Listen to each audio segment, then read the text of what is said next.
Voilà, bienvenue à vous, chers internautes. Je sais que vous êtes nombreux en train de nous suivre partout dans le monde entier. J'ai le réel plaisir de savoir que beaucoup parmi vous, vous n'allez pas déplacer, vous allez attendre jusqu'à ce que cette émission va terminer et puis vous allez vous déplacer. C'est ça vraiment mon plaisir. Je sais que c'est chaque jour que vous vous abonnez sur notre chaîne YouTube et continuez toujours à vous abonner.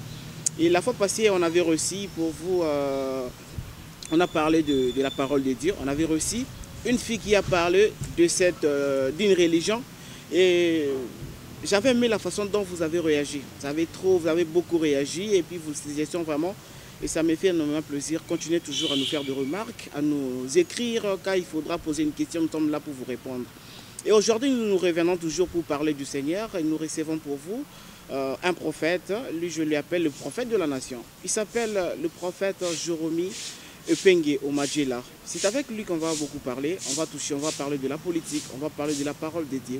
On va parler presque de tout sauf de rien. Et je vous signale que le prophète nous revient de l'Afrique du Sud. Il était à Lubumbashi et actuellement il se retrouve à Kinshasa. Et merci à lui parce qu'il a répondu à notre invitation. Et directement je pars pour saluer notre invité. Prophète Jérôme, bonjour. Bonjour, Papa Donakonde, la merveille, bonjour encore une fois de plus. Et comment vous allez? Dieu nous fait grâce, meilleurs vœux. Merci pareillement. Merci. Comme je le dis tantôt, vous nous revenez de l'Afrique du Sud, vous êtes à Lubumbashi. Est-ce que pouvez-vous nous parler en une minute qui est prophète Jérôme? Prophète Jérémie Epenge Oma est un fils d'une grande famille Oma, famille Omadjela, dont il est accompagné avec de grandes personnes, de grands frères, en l'occurrence de vous aussi, de grands frères, et accompagné avec des sœurs, accompagné avec une très grande famille. Je suis un homme de Dieu dont je suis le pasteur visionnaire de l'église Christ Vision. L'église Christ Vision, c'est l'église internationale dont je suis le pasteur responsable. Je suis le fils spirituel de révérend Vicky Dissache et coaché par le mentorship de l'apôtre José Okito. Merci pour votre présentation. Prophète Jérôme, ma première question est de savoir, déjà, j'allais oublier, excusez-moi, je sais que non, vous avez du mal à parler le lingala, mais excusez-moi d'être avec vous un peu bilingue, de façon pour nous de permettre à toutes les personnes qui nous suivent de bien comprendre le message que vous allez transmettre. Ma première question est de savoir pourquoi vous avez une église en Afrique du Sud, l'autre à Lubumbashi, mais jusqu'à maintenant à Kinshasa, vous n'avez pas une paroisse. C'est pourquoi? Vous savez, le Seigneur nous a appelés dans des nations, le Seigneur nous a appelés à travailler pour le peuple partout ailleurs dans le monde. Nous avons commencé le travail à Lubumbashi, en Afrique du Sud. Malgré le combat, malgré le problème, le Seigneur nous aide quand même. À Lubumbashi, le Seigneur nous a fait beaucoup vraiment asseoir plus. Le travail avance plus. Et actuellement, je suis à Kinshasa. Le but aussi de voyage de Kinshasa, c'est pour l'implantation aussi de l'église. Bientôt déjà, on avait annoncé ça. Récemment, j'étais à la télé, j'étais dans certaines chaînes téléviseurs dont je parlais déjà de l'annonce de notre branche de Kinshasa, dont nous sommes dans le préparatif spirituel, physique, moral ainsi que matériel, assez ou financière, en train de se préparer comment lancer notre branche de Kinshasa. Donc bientôt, par le vouloir ou la grâce de puissance du Saint-Esprit, on sera déjà dans le chemin pour l'ouverture de la branche de Kinshasa. Merci beaucoup, prophète Jérémie. Est-ce que, selon la parole de Dieu, un pasteur, un prophète, un homme de Dieu peut parler de la politique? Très bien, merci beaucoup Papa Donakonde, la merveille. Vous savez, tout à l'heure, avant de venir ici, je parlais avec une bien-aimée qui m'accompagnait, qui m'a déposé, qui me dira Daddy, je ne sais pas comment tu commences à parler le message prophétique pour le pays. C'est être politicien. Non. En fait, en soi, je ne suis pas politicien d'abord. J'aimerais dire, avant de répondre à la question, je ne suis pas un politicien, mais j'ai un message que le Seigneur m'a donné pour la nation congolaise. Vous savez, dans la Bible, nous avons vu des prophètes, Michel, qu'ils étaient des prophètes tellement que Dieu utilisait avant le roi puisse bouger, faire un déplacement en consultant le prophète. On a vu le prophète comme de Élie, que Dieu utilisait par la nation, par le roi, parler au pays. Et aujourd'hui, le prophète, c'est le prophète ne parle pas. Le prophète sont devenus que le prophète des églises. Le prophète sont devenus que le prophète de famille. Le prophète sont devenus que le prophète des avenirs. Non. Et le temps est arrivé que le prophète aussi s'élève pour parler de la nation congolaise. Je dis qu'un pasteur ou un homme de Dieu faire la politique, ce n'est pas mauvais. On a vu des gens comme Daniel qui a travaillé dans le palais royal. On a vu des gens comme le Joseph qui ont travaillé dans le palais royal, dans la politique, pour l'avancement du pays, pour un réveil spirituel dans le pays, pour apporter aussi la lumière de Jésus-Christ dans la nation. En fait, je ne vous arrache pas le mot. Comment vous allez vous partager? Tantôt vous êtes à l'église pour évangéliser la bonne parole, tantôt vous êtes au Parlement, tantôt vous êtes dans des réunions politiques. Comment vous allez vous partager? Vous êtes qu'un seul chair. En soi, moi, je ne suis pas un politicien. Je donne l'exemple. Voilà, si un homme de Dieu qui attend aussi la politique, comment vous allez vous partager? C'est ça que je réponds, Papa Condé la merveille. Je disais, je ne suis pas un politicien, mais quand un homme de Dieu, on a vu des gens comme le pasteur Kiziamina Kibila, oui. Il y a des pasteurs comme Godepoy, qui ont postulé, qui ont passé actuellement. Voilà. Ce sont des gens qui ont l'amour pour la nation, qui ont un cœur pour la nation. Écoutez, le Congo étant un pays qui a la promesse de Dieu, a été beaucoup colonisé par le magie noir, magie blanche, la magie noire, magie blanche, et par la franc-maçonnerie, par l'occultisme pendant très longtemps. Ce n'est pas un péché quand un homme de Dieu entre dans le Parlement, dans le Sénat. Je ne suis pas un politicien, mais ce n'est pas un péché. Pourquoi? Parce que le temps est arrivé que la lumière aussi apparaisse dans le pays. Le temps est arrivé que les hommes de Dieu doivent se tenir debout aussi pour apporter un réveil dans le pays. Je ne trouve pas le mal quand un homme de Dieu, il se dispose avec un programme très bien fixé, bien programmé, pour travailler pour Jésus-Christ et aussi pour travailler pour la nation. Ce n'est pas un péché en soi. Daniel a travaillé pour la nation, Joseph a travaillé pour la nation. En soi, en bref, je ne vois pas le mal. Je ne suis pas pour ou contre, je ne suis pas non plus un politicien, mais personnellement, c'est mon avis, je ne vois pas le mal si on peut apporter aussi la lumière là où il y a la franc-maçonnerie, si aussi on peut apporter la lumière là où il y a l'occultisme, on peut aussi apporter la lumière là où il y a le ténèbre qui règne. En l'occurrence, notre président actuel, le président Tshisekedi, c'est un chrétien, c'est un serviteur de Dieu, c'est un enfant de Dieu. Voyez-vous, je viens de voir récemment à l'église Philadelphie, comment on le bénissait par le pasteur Ken. Et après aussi, avant d'ailleurs, je vis chez le prophète Dodo Kamba. On est en train de le bénir. Donc pour dire quoi, c'est un chrétien qui a aussi besoin de chrétiens qui pourraient lui accompagner afin que le Congo soit un pays chrétien, un pays qui a Jésus-Christ, un pays qui a la lumière du Saint-Esprit. Et c'est pas... Merci, prophète Jérôme. Et selon vous, donc homme de Dieu, quel avenir, quel espoir donnerez-vous à la population congolaise par rapport à toutes ces souffrances, par rapport à la politique actuelle? Que l'avenir à la population congolaise? Voilà, à toute personne qui pourra me suivre d'une manière ou d'une autre, par le portable, par le iPad, par la télé, quoi que ce soit, je ne sais pas. Les ordinateurs, voilà. J'aimerais dire à une personne quelque chose de très important. Vous savez, le Congo a tant souffert. Le grand combat de ces pays, ce n'est pas un combat qui est physique, c'est un combat qui est spirituel. C'est un grand combat qui est spirituel, dont vous allez voir, hier j'étais dans une émission, je parlais comment Israël, le Congo, c'est un pays comme Israël. C'est un pays qui a la promesse de Dieu, mais qui se retrouve en Égypte. Je parle dans cette émission, je dis que Congo, c'est un pays qui est dans l'Égypte. L'Égypte sont deux pays. Il le dit très clairement dans la parole. La Bible dit que pendant que les enfants d'Israël se grandissaient, ils devenaient très forts et très puissants.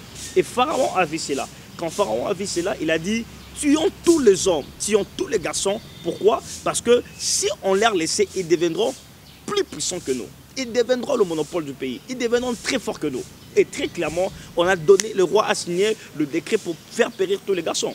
Et voyez-vous, pourquoi? Parce qu'ils sentaient qu'il y avait une force en Israël, malgré que l'Israël était en Égypte. C'est tant avec le Congo. Le Congo, c'est un pays qui est comme un arbre au milieu du village. Le Congo, c'est un pays qui est au milieu, contrôlé par les Égyptiens. Les Égyptiens dont je parle, ce n'est pas seulement l'Égypte. Je parle de pays et de différentes nations qui sont en train de surveiller le Congo. Ils savent que le Congo, si c'est un pays uni et un pays qui se développe en esprit et en chair, le Congo ira très loin. C'est pour cela qu'ils se complotent en soi pour diviser le pays afin que le Congo n'avance pas.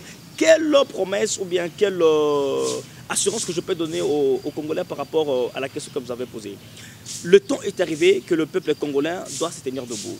Le temps est arrivé que l'Église corps de Christ doit s'impliquer pour son pays. Le temps est arrivé que le Congolais doit se soulever en prière pour chercher que Dieu stabilise l'économie, la politique de ces pays. D'ailleurs, j'aimerais dire une chose, Papa Condé, la merveille. Ça, c'est un grand moment que j'aimerais d'ailleurs parler à tous les hommes de Dieu, à tous les serviteurs de Dieu, les encadrés des églises, les hommes de Dieu, les intercesseurs partout ailleurs, congolais.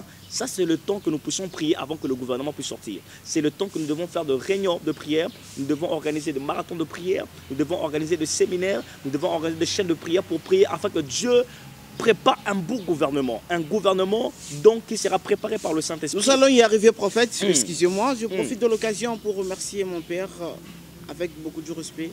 Que je salue mon père Pierre Magela. Je sais qu'il est en train de me suivre. Papa, bonjour. Je vous aime beaucoup.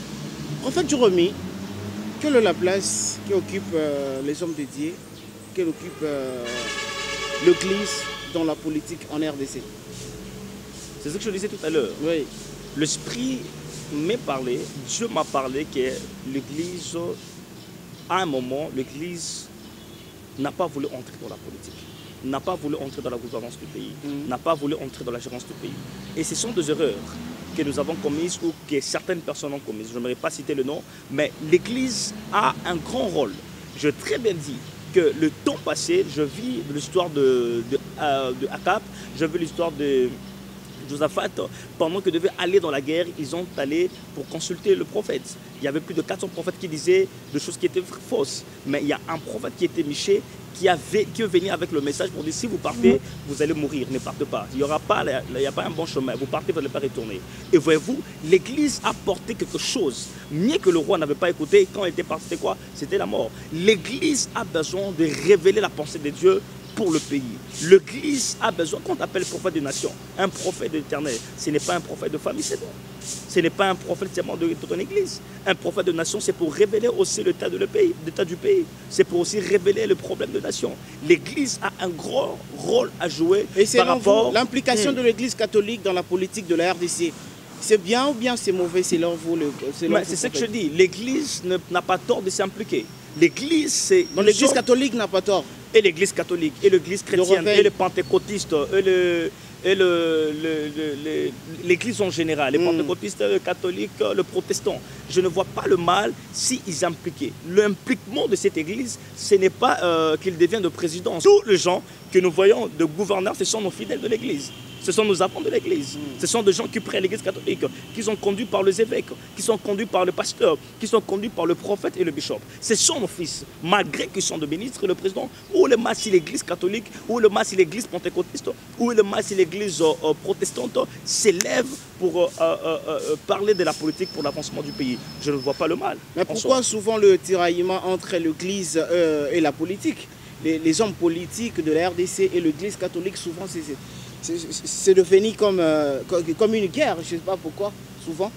Je n'ai pas vu quelque part il y a une guerre entre l'Église et puis les hommes politiques. Il y a des ministres, il y a des ministres qui contestent ce qui... Non, donnez-moi l'exemple. J'aimerais répondre par rapport à l'exemple que vous allez me donner. Si j'ai une bonne mémoire, dans le pouvoir qui vient de quitter, qui vient de laisser la place, il y a le ministre de la Communication, Lambert Mende, Mendo Malanga, souvent qui condamnait l'implication de l'Église catholique dans les actions politiques. Par rapport à quoi? Par rapport aux marches que l'Église catholique organisait pour faire des marches pacifiques. Écoutez, l'Église catholique s'est impliquée à dire par rapport aux résultats qui devaient être prononcés, publiés. Oui. En soi, l'Église catholique n'a pas porté le désordre. Je ne suis pas un catholique, je ne suis pas là pour défendre l'Église catholique, je ne suis pas là pour défendre le ministre Lambert Mende, je ne suis pas là pour défendre qui que ce soit. Je ne suis pas là pour parler de la politique en soi dans la profondeur parce que je ne suis pas un politicien. Je suis un messager, un prophète de l'Éternel, un voyant qui apporte un message par rapport à la nation congolaise. C'est que l'Église catholique a fait. L'Église catholique a parlé d'une chose importante. Elle a dit, l'Église, que les résultats dont que la CENI a publié n'est pas le résultat dont l'Église a récolté. Ce n'est pas la même chose. Voilà. Le problème, c'est quoi? Ce n'est pas que l'Église catholique est contre la CENI. Ce n'est pas l'Église catholique qui a dit que parce que le président Tshisekedi est sorti le président, c'est faux. Non, il n'a pas dit ça. L'Église catholique a dit une chose importante. Il a dit le résultat Dans le résultat, on peut parler de pourcentage. On peut parler de 0,3. On peut parler que Tshisekedi avait gagné avec 47,2. On peut parler des différences de virgule, de pourcentage de points. Quelque chose comme ça. Et c'est je ne vois pas, je m'excuse papa, je ne vois pas le mal où est-ce que si l'Église catholique dit cela. Je ne vois pas le mal où est-ce que l'Église catholique ou un péché que l'Église catholique a commis de dire que les résultats dont organiser le marche pacifique. Tu as bien dit marche pacifique. Oui. C'est pour apporter aussi la paix. Ce n'est pas pour et selon vous, et l'Église catholique, et le gouvernement, les gouvernements, qui a tort et qui a raison par rapport aux résultats. Et la CENI. Je ne suis pas politicien, je n'aimerais pas entrer là-bas à l'intérieur. Je suis un messager de l'Éternel. Je suis là pour libérer le message pour le pays. Là, c'est une question à poser à un député ou à un parlementaire ou qui que ce soit. C'est une question que je ferme un peu la parenthèse. En bref, c'est que je peux quand même dire à cette question, et la CENI, et l'Église catholique, et l'Église pentecôtiste, et partout, la chose la plus importante, que le pays est dans la paix. Merci beaucoup. Je vous rappelle encore une fois, mon prophète Jérôme Upenge Omadjela, à Afrique du Sud, à l'Ekina Lubumbashi, et actuellement à Zali Namboka Kinshasa. Place Wapi à répondre à l'invitation à Bisso et à Moukola Lelo, raison pour laquelle nous avons posé ma question. Prophète Toye, Kakaipa parce que tout ça nayo, Kolandisa ma prophétie, Kolandisa ma Lilo Banzambe. Nini oyo histoire ya mboka na biso Congo et kokoma lobby pour que eux servir na bato bako ya lobby na likambo uti ko salela et uti ko salama il y a pas longtemps passation de pouvoir entre les présidents entrants vivants et les présidents sortants vivants pour la première fois en RDC. Ce sont des questions que j'attendais très longtemps. Merci. Voilà, merci beaucoup Papa Condé. Vous savez, ce sont des signes déjà qui montrent que le pays Congo c'est un pays choisi par Dieu. Ce sont des signes qui montrent que le temps de Dieu est arrivé pour le Congo. Ce sont des signes que le Seigneur vous fait voir que c'est le temps que l'Église doit prendre une partie dans le pays Congo. Pourquoi? Parce que le pays Congo a vécu dans le rébellion, le pays Congo a vécu dans le problème terrible. Si ce n'est pas à Dieu qui a fait ce travail, qui pourra faire ce travail? Si ce n'est pas au Saint-Esprit qui a fait ce travail, qui pourra faire ce travail? Écoutez, arriver dans la dimension, avoir un président comme le président Joseph Kabila, que je salue en passant, accepter de donner un pouvoir, de donner libérer pacifiquement le pouvoir à un autre, un Congolais autre. Vous savez, c'est le travail de Dieu. Le peuple congolais attend pleurer, Nzambe Sunga Biso, Seigneur aide-nous, que les choses ne marchent pas, la rébellion, le problème. Mais aujourd'hui, la première des choses, quand Dieu commence à travailler, la première des choses, il apporte d'abord la paix. Ce sont des signes qui montrent déjà que le Congo est en train de partir dans le développement. Ce sont des signes qui montrent déjà que le Congo promet.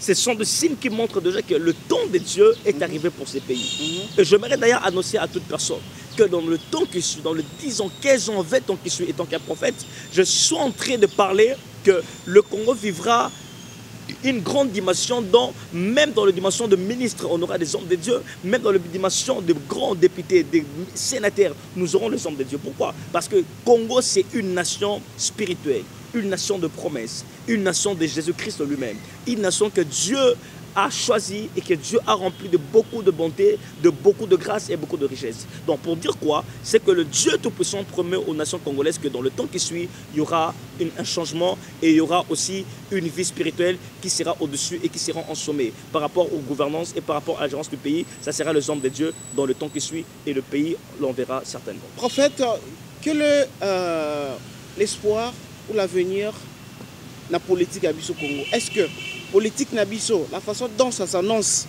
avec les temps, ça va bien continuer ou bien avec les temps, ça va vraiment mal continuer? Un bon travail, une bonne question de ta part. Déjà, ça annonce bien. C'est ce que je venais de dire tout à l'heure. Oui. Déjà, ça annonce très bien. Pourquoi? Parce que avec ce qui s'est passé, ça annonce déjà que dans le temps qui suit, il n'y aura plus la rébellion. Parce que les gens disent que non, par rapport à les tricheries. Les alliés tricherie, président sortant a triché pour n'accomplir ça. La présidente Moussou, c'est je ne suis pas dans la tricherie. Je ne suis pas là-bas. Je vous ai dit tout à l'heure que je ne suis pas un politicien. Oui. Je ne suis ni pour MLC, je ne suis ni pour PPRD, je ne suis ni pour l'UDPS, je ne suis pas pour la majorité ou pour l'opposition. Je suis un homme de Dieu, je viens pour parler de la nation. ce que je sais par rapport à la question, Papa Condé la merveille, je sais que le Congo, c'est un temps où c'est un moment que Dieu veut apporter la stabilité dans ce pays. Ouais. L'une des choses qui apporte l'instabilité dans le pays, c'est quand il y a la rébellion. C'est quand il y a des problèmes, c'est quand il y a des troubles. Et si Dieu, dans sa suprématie, il a permis que le Congo arrive de libérer le pouvoir d'une manière pacifique, moi je crois que cela montre que dans le temps qui suit, il y a la gloire de Dieu. Par rapport au message de Dieu, par rapport à la nation, dans 10 ans, 15 ans, j'insiste, dans 10 ans, 15 ans, le Congo, nous allons chanter un nouveau cantique par rapport à ce que le Seigneur est en train de pouvoir ou de préparer pour cette nation. Dans 10-15 ans, le Congo parlera d'autre chose. Voilà, merci beaucoup. Prophète, avez-vous pas un message par rapport à Tolobab de Botami, de Kolipé, même à la Libousotomona? Quel avenir, selon vous, quel avenir donnerez-vous au président sortant, vivant en RDC? Son avenir après si Maya Kozalana qui continue à être président de la République pendant tant d'années et aujourd'hui il n'est plus président, mais il est toujours vivant dans son pays. Européen, ça y est, chance ni avenir ni selon Lilo Banzambe. Je ne peux jamais lui donner la chance, c'est Dieu qui sait ce qu'il va faire pour lui. Mais c'est une personne encouragée d'abord physiquement, moralement. C'est une personne à dire beaucoup merci et c'est une personne à prier pour lui. C'est pas chose qui est très facile, ce n'est pas une chose qui c'est pas facile qu'une personne accepte de le faire, ouvrir son cœur et accepter que le pays puisse avancer. C'est une personne dont on doit prier pour lui, on doit le soutenir et que Dieu, l'autre président qui peut arriver, qu'il puisse continuer à comprendre ou à faire ce que l'autre président fait. En bref, nous disons que Dieu doit aider le président Joseph Kabila et de vivre encore en paix, de vivre encore très longtemps et de voir encore comment ce pays va aller de l'avant, de voir encore comment ce qu'il a fait a porté de fruits, de voir encore ce qu'il a fait, comment ça fait l'émergence du pays en soi. En bref, c'est une personne à dédicacer à Dieu, c'est une personne à prier pour lui, c'est une personne vraiment à soutenir du près ou de loin. Mais sachant que je ne suis pas un politicien, parce que je vois beaucoup de questions, voilà. Vous voulez plus entrer dans... Non, même pas. C'est pendant que je suis un messager. C'est juste pour savoir, et ça a juste moi curiosité, vraiment. Par rapport à Congo. Gloire à Dieu. Prophète, est-ce qu'en une minute, il y a un message que vous pouvez passer à la population congolaise, message en général, dans le Congo, après l'élection, il y a 3 messages que je vais lancer au peuple congolais par rapport à ce que tu as dit. La première des choses, primo, c'est que les peuples congolais devront savoir que le grand combat de Congo, ce n'est pas un problème qui est physique. C'est un problème qui est spirituel. J'aimerais annoncer et j'aimerais dire à tous les hommes de Dieu qui vont nous suivre, qui vont suivre cette vidéo, cette image, ça c'est le temps que nous devons prier pour le nouveau gouvernement qui est en train de venir. Prions que Dieu mette en place des hommes qui ont vraiment le cœur de chrétiens, qui ont un grand cœur pour l'avancement du pays. Ça, c'est la première des choses. N'attendons pas que le gouvernement passe, les choses deviennent compliquées pour que nous puissions prier au Dieu et Dieu aide le Congo. Non, ça c'est le temps que nous devons prier déjà, organiser des séminaires, organiser des retraites, organiser des moments forts de prière pour déjà ces nouveaux gouvernements qui seront en place. La deuxième des choses, je prie Dieu dans nos temps que nous allons prier, que Dieu envoie dans le nouveau gouvernement des gens qui ont le cœur, qui n'ont pas l'intérêt personnel, j'allais dire, qui n'ont pas l'intérêt personnel. Vous savez, Papa Condé, dans ce temps, nous avons des gens qui deviennent politiciens et qui veulent se faire millionnaires dans une semaine, qui veulent se faire millionnaires dans 2 jours. Nous avons besoin de gens qui n'ont pas l'intérêt personnel de leur propre vie, mais nous avons besoin de gens qui ont l'intérêt commun, l'intérêt de nation, l'intérêt de gens, l'intérêt de tout le pays et l'intérêt de tout le peuple. Que Dieu, cette fois-ci, nous met de gens, que par la grâce du Saint-Esprit, de toucher le cœur de président ou de cabinet de président, que nous puissions avoir des gens qui ont le cœur de Dieu, pas le cœur de Dieu en soi, mais qui ont le cœur des enfants de Dieu. Et troisièmement, nous avons besoin que le Congo arrive dans la dimension d'avoir l'amour du prochain. Et une grande chose qui tue le Congo, c'est que le Congo n'a pas l'amour du prochain. Chacun veut se faire grand, chacun veut se faire petit, chacun veut défendre sa cause. Il n'a pas l'amour pour le prochain. Il y a la trahison, il y a la guerre entre nous. Pendant qu'on doit se mettre en unité, on doit se mettre d'un commun et accord pour l'avancement du pays. En bref, prions spirituellement pour le pays, soyons dans l'unité et puis soyons des gens qui doit travailler, être serviteur du pays et non le boss du pays, cherchant à devenir de gouverneur, de ministre, je sais pas, de sénateur pour être serviteur du pays, pour l'avancement du pays. Et je crois, si ces trois choses, l'unité, le spirituel, ainsi que le serviteur, la servitude, être serviteur des autres, règne dans nos cœurs, moi je crois que le Congo sera un pays qui va avancer et très rapidement. Prophète Jérôme, des bonnes choses ne durent jamais. Voilà, nous sommes arrivés à la fin de notre mission. Et je remercie infiniment toutes les personnes qui nous ont suivis. Et continuez toujours à nous suivre. Et abonnez-vous surtout pour avoir beaucoup d'informations.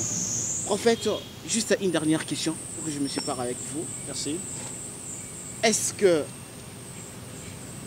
Basal Nzambe, Bazan a chance de réussir dans la politique? Comme vous voulez dire réussir dans la politique, par rapport à quoi cette question? Par rapport que Moussala Nzambe Oyalingi peut-être à s'engager dans la politique, a une bonne chance de réussir dans la politique. Je crois que la question doit être encore reformulée. Parce que quand tu dis Moussala Nzambe Bazan a chance, bon, je ne crois pas que c'est une question que je peux répondre. Si tu allais dire que les hommes de Dieu pourraient aussi apporter un plus dans la politique, là je pourrais comprendre. Bon, quand vous parlez de la chance... En plus, c'est seulement que chance que Moussala Nzambe y azala qui n'avait pas été yo, vous en avez prophète. Au lobby que non bon, les lots n'a prophète en même temps, l'angi pena comme député. Oye, est-ce que vous avez chance il y a qu'on réussir dans nzela wana ya qui députation na yo? Non, écoutez, le problème de chance ça dépend de l'étoile, ça dépend de la personne, ça dépend de la vision, ça dépend de l'appel de la personne. Il y a des gens qui sont appelés à travailler avec le gouverneur. Le gouvernement, j'allais dire, comme étant un homme de Dieu, avec la nation, avec la politique. Il y a des gens qui ne sont pas appelés à ça, qui sont appelés à être temple à l'église. Ça dépend de l'appel. En tout cas, sur cette question, je pourrais dire en bref que ça dépend de la personne, de la vision, de l'appel que Dieu lui a donné. Ça dépend de son étoile et ça dépend de son comportement, de sa manière de faire les choses. Donc tout dépend de ce que tu as, ce que tu as appelé, ce que tu peux faire. Merci beaucoup. Comme je l'ai dit tantôt, c'est la fin de notre mission. Prophète, en une minute. Juste un dernier message, que diriez-vous à toutes les personnes qui nous ont suivis et qui continueraient toujours à nous suivre sur notre chaîne YouTube? Ce que je pourrais dire, je m'aimerais réveiller la conscience des hommes de Dieu. Les hommes de Dieu qui disent qu'il ne faut pas parler pour la politique congolaise, il ne faut pas parler... Non. Ce sont des choses que nous laissons le pays entrer, aller sans révéler la volonté de Dieu. Moi, ce que je peux dire aux amis, pasteurs, prophètes, évangélistes, docteurs en parole et autres, je ne suis pas un politicien, mais je suis un homme de Dieu et qui s'est mis à écouter la pensée de Dieu et à libérer la pensée de Dieu pour la nation. En bref, j'aimerais dire à tout homme de Dieu, si tu sens en toi que tu as cet appel, tu sens en toi que tu as cette conviction, tu sens en toi quelque chose qui brille pour toi, pour la nation, il faut le libérer. Au Congo, nous avons besoin des hommes de Dieu qui doivent libérer le message de Dieu, pas insulter, pas parler de mal de qui que ce soit, non. Parler de message de la part de Dieu que le Seigneur a libéré. Michée a parlé de la part de Dieu par rapport à la guerre que Akab devait parler et partir avec Josaphat. Élie a parlé et beaucoup de prophètes, je m'excuse, beaucoup de prophètes ont parlé. C'est le temps que l'Église corps de Christ, c'est le temps que les hommes de Dieu prions pour la nation, libérons le message pour la nation, parlons pour la nation, pour l'avancement de notre pays. Le Congo peut changer à cause de ta prière. Voyez-vous, il y a un temps qui vient de passer, les gens disaient il y aura la guerre, il y aura la guerre. Après avoir prié, après avoir jeûné, le Seigneur a apporté la paix au pays. Cela veut dire que le pays, la prière a un rôle à jouer pour l'avancement du pays. Ni était la prière, ni était le jeûne et prière que la nation a à faire, on n'aurait pas pu avoir la paix et on n'aurait pas pu avoir ces calmes ou ces pouvoirs qui vient de passer pacifiquement parlant. Donc pour dire quoi que l'Église, le corps de Christ a un grand rôle à jouer dans la prière, dans le jeûne et dans le message prophétique qui vient réellement de l'Éternel pour l'avancement du pays. Que le Seigneur vous bénisse. Merci beaucoup. C'est la fin de notre mission. N'hésitez pas de nous écrire, les numéros de téléphone est là. Juste après cette émission, je me reviens voir vos suggestions, je me reviens voir vos commentaires. Qu'est-ce que vous diriez? Qu'est-ce que le prophète a parlé? Qu'est-ce que vous avez retenu comme le message de la part du prophète? Et continuez toujours à vous abonner sur notre site internet. Et n'hésitez pas. Prophète, excusez-moi, c'est vraiment votre dernier mot. À 30 secondes, votre numéro de téléphone. Et puis, je me partage votre numéro de téléphone par rapport à toutes ces personnes qui nous suivent. Ils auront peut-être besoin de vous parler directement. C'est mieux de me contacter sur ma page Facebook. Oui. Prophète Jérémie Epenge Oma. Prophète Jérémie Epenge Oma. Et là, vous pouvez me contacter facilement, très rapidement. Et aussi sur WhatsApp, plus 243 97 021 027 3. Plus 243, je m'excuse, plus 243 97 021 027 3. Là, vous pouvez me contacter sur YouTube. Ou bien email adresse fils-de-l'homme.241@gmail.com. Merci beaucoup, prophète. Voilà. Merci beaucoup. Merci beaucoup. Merci Dieu. Papa. Au revoir. Au revoir. Merci.